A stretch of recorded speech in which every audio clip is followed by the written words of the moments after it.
Chapter 4 The Grateful Lion. When King Brahmadut ruled over Varanasi, Bodhisattva took birth in a lion's family. As a lion, he lived in a cave in a mountain. At the foot of the mountain was a large lake full of water.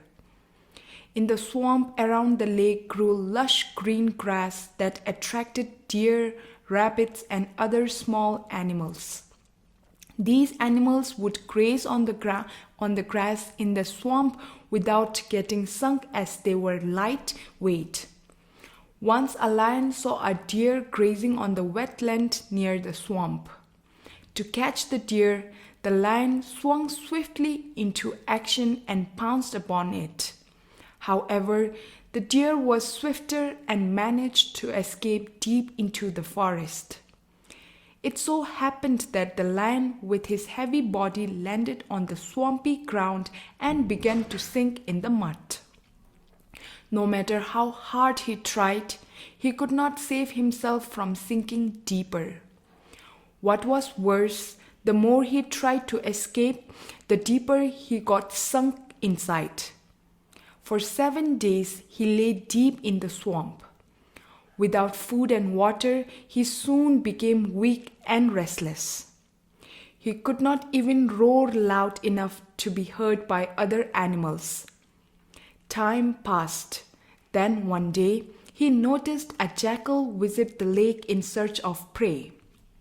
The jackal saw the lion stuck in the swamp but was so frightened that he promptly turned back and went and stood at a safe distance.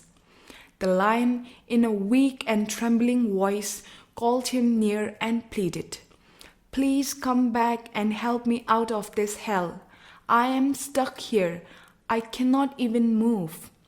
The jackal, trembling with fear, replied, "I can take you out, but first of all, promise that you will not swallow me." Desperate to get out, the lion promised to spare the jackal and remain forever grateful for the help given. The jackal swiftly removed the grass growing around the swamp and helped the lion to emerge from the swamp. From that day onwards, the two became great friends. The lion grew stronger by the day.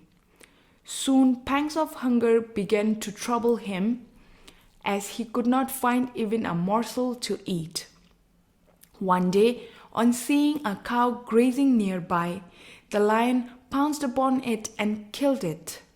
He offered a portion of his prey to the jackal, and both sat down to eat it together.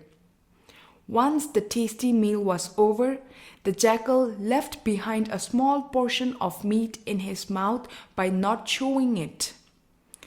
Greatly puzzled at this, the lion asked him for the reason for doing so.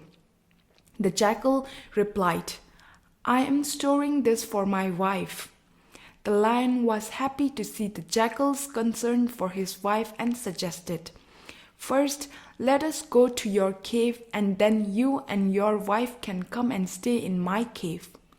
The jackal willingly agreed. The lion too decided to take a slice of dead cow in his mouth to give it to his wife, the lioness. As agreed, they both went to the jackal's cave first. There the jackal served food to the lion. Then, along with the female jackal, both reached the lion's cave. Just adjacent to the lion's cave lay another empty cave, where the jackal and his wife moved in. As days passed, the lion and the jackal became good friends. Every morning, the lion and the jackal would go out on a hunt. The lioness and the female jackal began to spend the days together in each other's company. In the evenings, when the lion and the jackal returned from the hunt with a prey to feed on, all four would get together and have a hearty meal. This way, they all began to live happily together. One day, the female jackal gave birth to young ones, and so did the lioness. Gradually, the young jackals and the cubs became friends and learned to play together. The lion took to protecting not only his own family, but that of the jackal too. All of a sudden, it struck the lioness that since the lion was the king of the jungle, she belonged to the royal family, and hence the jackals were much too lowly to mix with. She decided to keep her cubs away from the jackal's young ones so that her cubs would not turn out to be like the jackal's lowly ones. Slowly, the lioness developed a dislike for the jackal's wife. One day, she asked the jackal to leave the cave immediately or else face death at her hands. The frightened jackal's wife complained to her husband about the threat received from the lioness.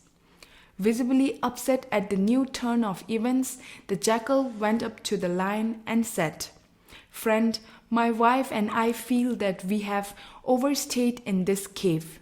We seek your permission to leave and set up a new abode." The lion was surprised to hear this request. He asked, "Why? What is the matter? Are you unhappy over here? Has anybody said anything to you or your wife? Tell me the reason for such a request." The jackal replied, "O king of the forest, it is always unsafe to be friends with those who are in power, as one cannot tell when they would turn hostile and throw the weaker friend out. And before this happens, it is always better to leave the place. There can be friendship only among equals. If you do not believe me, ask your wife about it." The lion guessed that something was amiss between his wife and the jackal.